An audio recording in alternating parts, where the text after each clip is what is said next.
Halloween season is well underway now. Hope everyone's safe and doing alright. As for me, lately, as far as movie reviews go, I feel like I want to touch upon the more obscure, unheard of films out there because everyone's home. There's a lot of movies that people are going to be checking out anyways, so I figure, how about talk about the ones people haven't touched on? You know, just the ones people might have missed out on. And hell, in a few months, there might not even be any movie theaters to go to, apparently. So unfortunately, the hype for mainstream movies isn't what it used to be, for now. With that said, today I'm going to be talking about the black horror comedy film, Spree.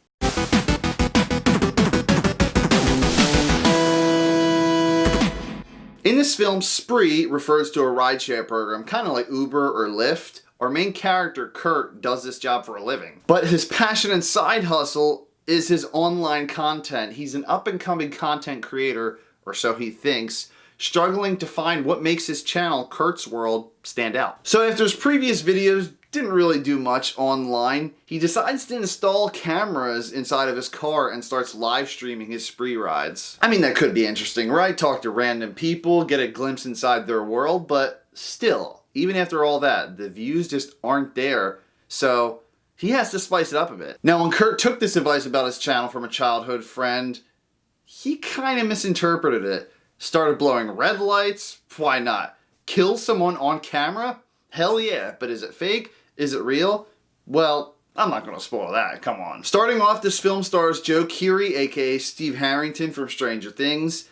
David Arquette plays his dad, of course you guys know him from the Scream films. And of course, I can't forget, the SNL alum Sasheer Zamata puts her comedic talents into the film. And hell, I think this is Joe Keery's breakout role into the film world because not only does he have this movie, but he also has a movie called Free Guy starring Ryan Reynolds coming out in a few months. Can't wait for that. There's a little bit of Season 3 Steve Harrington in the character Kurt in this film. What I mean by that is, in Season 3 of Stranger Things, he's striking out with girls, he's coming off as like slightly bit of a loser, but regardless, he does definitely bring something new to the table with this character. The stuff that goes through Kurt's head is crazy and so cringy too. He does the whole like, hey, follow for follow thing. I mean, like, who asked for that? Who's done that in the past like 5, 6, 7 years? People keep calling him out on his petty shit and he starts getting more and more discouraged, and just like Joaquin Phoenix's Joker, everyone reaches their breaking point, right? David Arquette,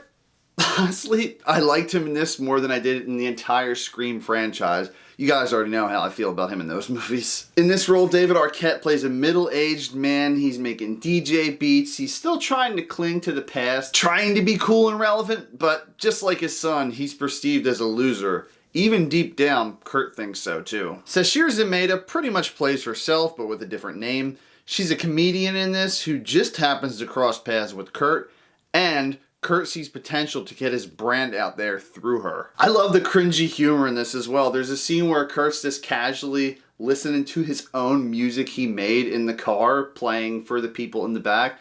And he's like, hey man, you like this? And the guy in the back's like, no man, it sounds like shit, turn it off. I mean, poor Kurt, but I couldn't help but laugh. Me included, I'm sure this movie will resonate with a lot of YouTubers or content creators, if you will. I personally don't like to beg for likes, but that's not Kurt at all. He's like, what's up guys, subscribe to my channel, check out my premium content, make sure to give this video a thumbs up, you know the whole YouTube spiel people give. I'm not trying to dig too hard at anyone who does that, but when you see Kurt does it the way it's depicted, you just really understand what the moral of this movie is. Don't just try to reach for other people's attention.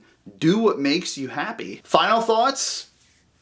This was a great movie to watch during the Halloween season, honestly. I would love to see Joe Keery do more comedic films because he was funny as shit in this. There's tons of violence, harsh realities about how cruel the internet can really be, and how much disbelief people have when they watch stuff online. The humor gets dark too. I loved every second of it. There's a scene where a character even takes a selfie with a dead body, which they just killed. It's also worth noting that a lot of the shots in this film are done through the perspective of a phone camera, and to see all these comments pop up during Kurt's live stream, don't be afraid to pause the movie because you will not be disappointed when you read all of them. This is exactly the kind of movie I need right now. So with that said, Spree gets an 8 out of 10.